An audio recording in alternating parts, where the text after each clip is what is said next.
Assalamualaikum warahmatullahi wabarakatuh. Salam sejahtera untuk kita semua.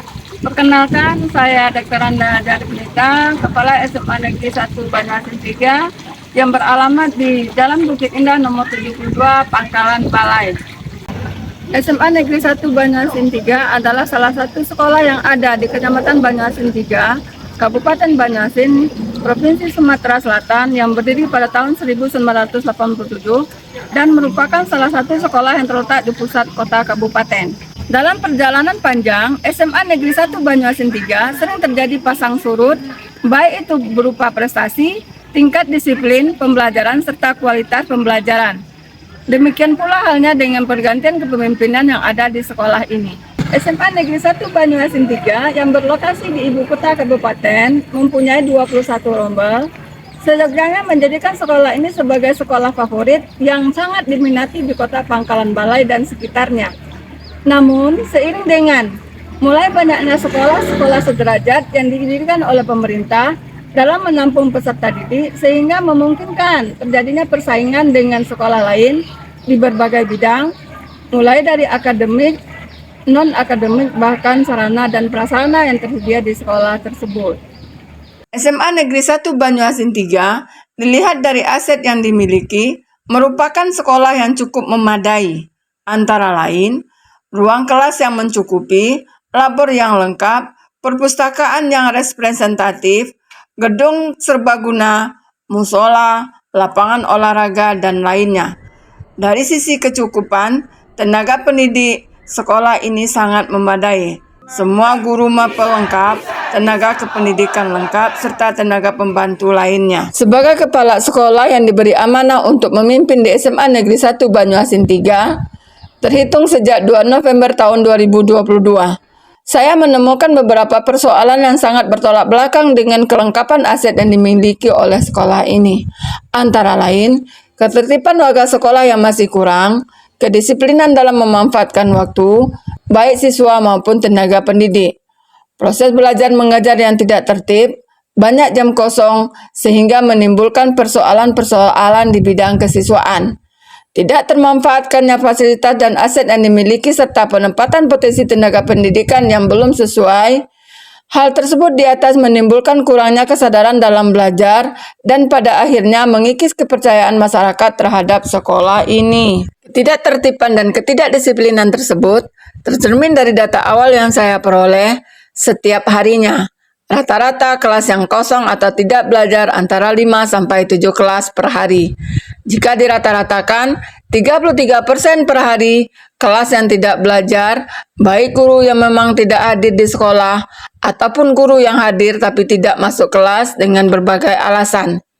Sehingga hal semacam ini akan berimbas pada kelas-kelas yang lain.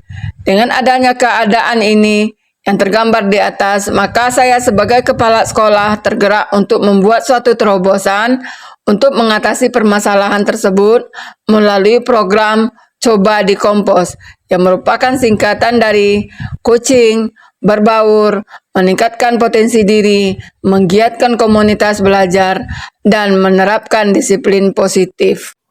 Program yang pertama, coaching. Sebagai kepala sekolah, saya berusaha untuk dapat mengembalikan keadaan sekolah sebagaimana fungsi satuan pendidikan, dengan mengajak pendidik dan tenaga kependidikan melakukan tugas sesuai dengan tupoksinya masing-masing.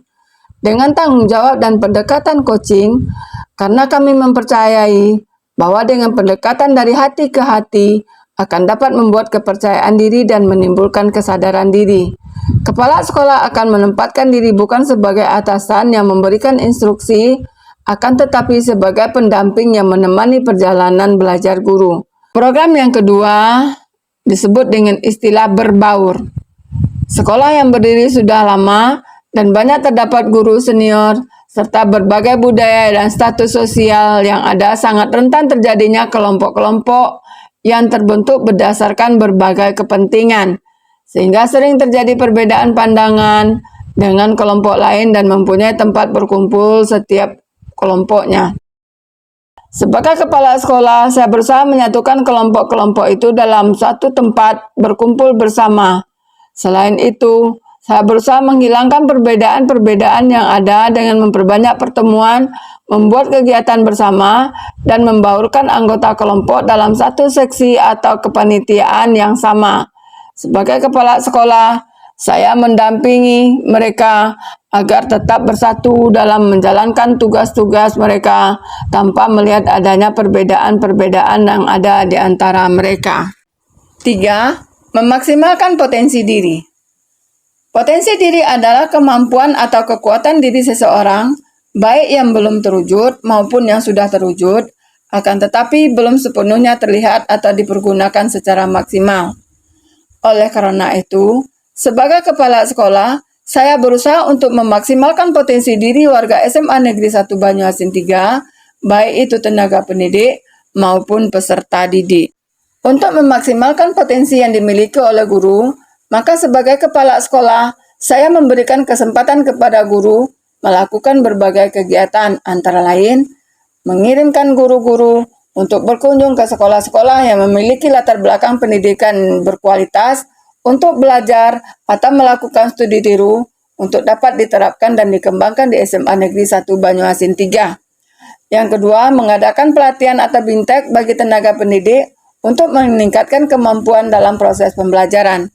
Yang ketiga, menempatkan posisi guru yang sesuai dengan keinginan dan kemampuan serta potensi yang masih sangat mungkin untuk dikembangkan. Yang keempat, memperbanyak kegiatan yang bersifat membangkitkan rasa percaya diri tenaga pendidik dalam memanfaatkan kesempatan. Program yang keempat adalah menggiatkan komunitas belajar.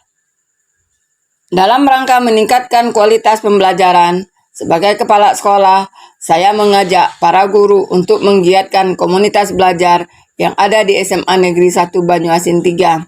Sejalan dengan tuntutan kurikulum Merdeka, di mana guru dituntut untuk selalu berusaha meningkatkan kemampuan diri dalam proses pembelajaran yang menyenangkan dan pembelajaran yang berpusat pada peserta didik. Yang kelima, disiplin positif atau budaya sekolah.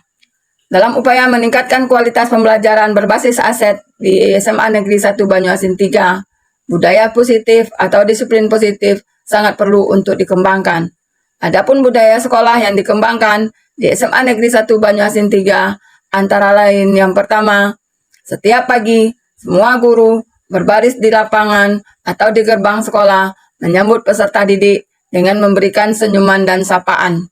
Yang kedua, disiplin masuk kelas, di mana para guru setiap pergantian jam pelajaran atau jam pelajaran dimulai, guru masuk kelas tepat waktu. Kemudian yang ketiga, membudayakan 5S, senyum, sapa, salam, sopan, dan santun.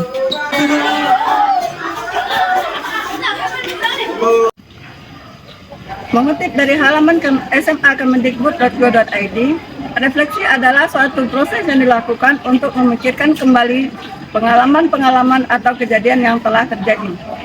Tujuan dari refleksi adalah untuk memahami lebih dalam apa yang telah dipelajari dan apa program yang dilakukan, mengidentifikasi kesempatan untuk perbaikan, dan memastikan bahwa pelajaran tidak hanya menjadi pengetahuan, tetapi juga pemahaman yang bermanfaat dalam kehidupan sehari-hari. Dengan adanya perubahan melalui program Coba di Kompos, sekarang kondisi sekolah SMA negeri sudah semakin tertib dan aman. Hampir tidak terlihat lagi ada kelas-kelas yang kosong, kesadaran warga sekolah sudah semakin meningkat. Dengan meningkatnya kesadaran warga sekolah, untuk tahun pelajaran 2024-2025, yang selama ini SMA Negeri 1 Banyuasin 3 kekurangan peserta didik, tetapi tahun ini mengalami kelebihan peserta didik. Dalam melaksanakan program Coba di Kompos, akan banyak terdapat kekurangan-kekurangan di sana-sini. Untuk adanya kekurangan-kekurangan tersebut, penulis meminta masukan dari berbagai pihak. Atas masukan dan sarannya, penulis ucapkan terima kasih.